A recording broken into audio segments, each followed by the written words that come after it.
உனக்கானவள் வருவாள். காத்திரு, கரம்பிடி. இந்த நூற்றாண்டின் ஆகச் சிறந்த காதலை கண்முன் காண்பாய். என்னவளே அடி என்னவளே எந்தன் இதயத்தை தொலைத்து விட்டே. எந்த இடம் அது தொலைந்த இடம், அந்த இடத்தையும் மறந்து விட்டே.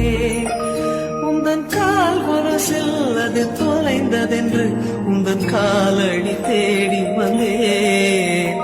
காதல் என்றால் பெரும் அவஸ்தை என்று உன்னை கண்டதும் கண்டு கொண்டே. எந்தன் கழுத்து வரை இன்று காதல் வந்து இரு கண் விழி பிதுங்கி நின்றே. என்னவளே அடி என்னவளே எந்தன் இதயத்தை தொலைத்து விட்டே.